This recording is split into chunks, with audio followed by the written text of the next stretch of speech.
بسم اللہ الرحمن الرحیم۔ السلام علیکم، میرا نام ہے اشنال اور آپ اس وقت مجھے سن رہے ہیں اسلامک انفو ڈیسک چینل پر۔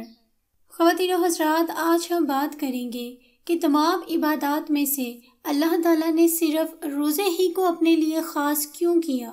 رمضان المبارک اور روزے کو ہی اس قدر اہمیت کیوں ملی کہ اللہ تعالیٰ اس کا ثواب خود جتنا چاہیں گے دیں گے؟ باقی سب فرض عبادات بھی ہیں، لیکن روزے کو ان میں افضل مقام حاصل کیوں ہے؟ اس کے پیچھے کیا وجہ ہے؟ اور نبی پاک صلی اللہ علیہ وسلم نے رمضان کی فضیلت بتاتے ہوئے ایسی 5 چیزوں کا ذکر کیا کہ یہ میری امت کو ملی اور کسی امت کو نہیں ملی، وہ بھی اس ویڈیو میں ہم آپ کے ساتھ ڈیٹیل سے شیئر کریں گے۔ رمضان کی فضیلت کے حوالے سے بہت ہی خوبصورت احادیث جو میرے پیارے نبی صلی اللہ علیہ وسلم نے بیان فرمائی ہیں۔ آپ صلی اللہ علیہ وسلم کا ارشاد مبارک ہے، جو شخص اللہ کی خوشنودی کے لیے ایک روزہ رکھے تو اللہ تعالیٰ اس کو جہنم سے اتنا دور کر دیں گے جتنا کہ ایک کوے کا بچہ اڑتا اڑتا بوڑھا ہو کر مر جائے۔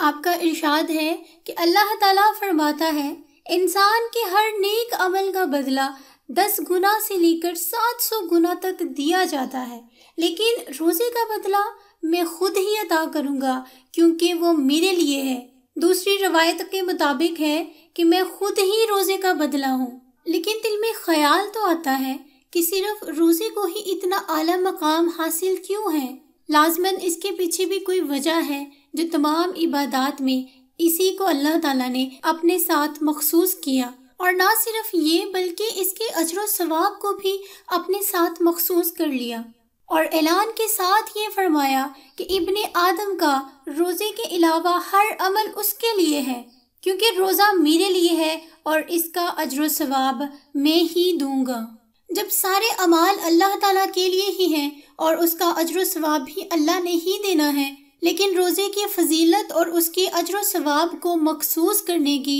کچھ وجوہات ہیں، جس میں سب سے پہلی بات یہ ہے کہ سب عبادات کرتے وقت ظاہر ہو جاتی ہیں، اور بہت ہی کم ایسی عبادات ہیں جن میں ریا کا شک و شبہ نہ ہوتا ہو۔ یعنی ہو سکتا ہے کہ باقی عبادات میں کہیں نہ کہیں کوئی ریا شامل ہو، یعنی جب ہم نماز ادا کر رہے ہوں تب اللہ پاک تو دیکھتا ہی دیکھتا ہے، ہو سکتا ہے کہ لوگ بھی ہمیں دیکھ رہے ہوں اور ہم لوگوں کو دکھا کر نماز ادا کر رہے ہوں۔ اگر ہم صدقہ و خیرات کر رہے ہیں اور وہاں بھی بہت سارے لوگوں کو پتا ہو کہ آپ نے صدقہ اور خیرات کی ہے، لیکن دوسرے اعمال کی طرح روزے میں ریاکاری نہیں ہو سکتی، کیونکہ روزہ ایک ایسا فعل ہے جسے اللہ تعالیٰ کے سوا اور کوئی نہیں جانتا، کہ انسان نے لوگوں کے سامنے روزہ رکھ تو لیا، اب اسے نبھایا بھی یا نہیں یہ اللہ کے سوا اور کوئی نہیں جانتا، کیونکہ ہو سکتا ہے کہ انسان لوگوں سے چھپ کر تنہائی کا فائدہ اٹھا کر کچھ کھا پی لے، یا پھر کوئی جنسی شہوت پوری کر لے، یا پھر کسی ایسے کام کا ارتکاب کر لے جس کو کرنے سے رمضان میں اور روزے کی حالت میں منع فرمایا گیا۔ وہ لوگوں سے چھپ کر یہ کام کر سکتا ہے، لیکن اللہ تعالیٰ سے چھپ کر نہیں۔ ایک شخص جس نے خالص اللہ کی رضا کے لیے روزہ رکھا ہوگا،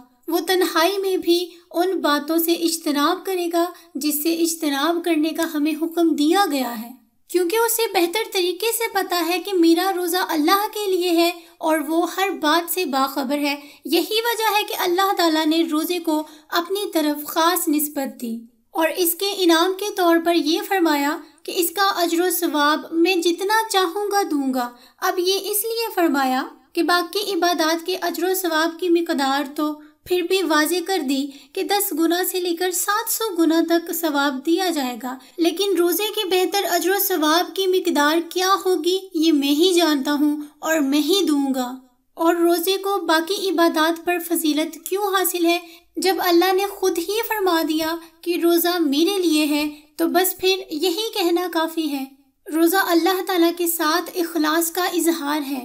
اللہ اور بندے کے درمیان راز ہے جنہیں ان دونوں کے سوا کوئی نہیں جانتا۔ روزہ مکمل صبر ہے، جس میں اللہ تعالیٰ کی اطاعت اور فرما برداری پر صبر کرنا اور اللہ تعالیٰ کی حرام کردہ چیزوں سے اجتناب پر صبر کرنا، اور کھانے پینے اور بدن کی کمزوری جیسی تکلیفوں پر صبر کرنا، یعنی روزہ ان تینوں قسم کے صبر کا مجموعہ ہے۔ تو پھر اس اخلاص کے شکریہ کے طور پر اللہ تعالیٰ نے تمام اعمالوں میں سے روزے کو اپنے ساتھ مخصوص کر لیا، اور محمد مصطفیٰ صلی اللہ علیہ وسلم کی امت کو وہ 5 چیزیں عطا کی جو کسی اور امت کو نہیں دی گئی، جن میں سب سے پہلی بات روزے دار کے منہ کی بو، جو بھوک کی وجہ سے پیدا ہو جاتی ہے، اللہ تعالیٰ کے نزدیک یہ بو مشک سے بھی زیادہ پسندیدہ ہے۔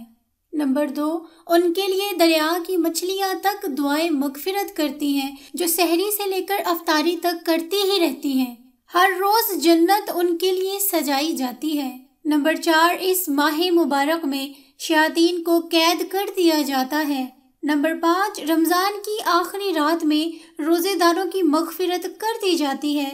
جب صحابہ نے عرض کیا کہ کیا یہ شب مغفرت شب قدر ہی تو نہیں، تو آپ صلی اللہ علیہ وسلم نے فرمایا نہیں، بلکہ دستور یہ ہے کہ مزدور کا کام ختم ہوتے ہی اسے مزدوری دے دی جاتی ہے، لیکن اس بات کا خاص خیال رکھیں کہ اس ماہ کے اندر کامیابی انہی لوگوں کا مقدر بنتی ہے جو دربار خداوندی میں خود کو عاجز بنا کر ڈال دیں اور اپنی ذلت و انکساری کا اظہار کر کے خدا سے اپنی مغفرت کی بھیک مانگتے ہیں۔ اور یہی وجہ ہے کہ آپ صلی اللہ علیہ وسلم رمضان المبارک کی آمد سے پہلے ہی عوام الناس کے سامنے اس ماہ کی عظمت اور برکت بیان فرمایا کرتے تھے، تاکہ ہر مسلمان اس ماہ مبارک کی وقت کو سمجھ سکے، پہچان سکے اور اس سے فائدہ حاصل کر سکے، اور اس مبارک مہینے کی ایک ایک سات کو اہم سمجھتے ہوئے اسے اللہ تعالیٰ کی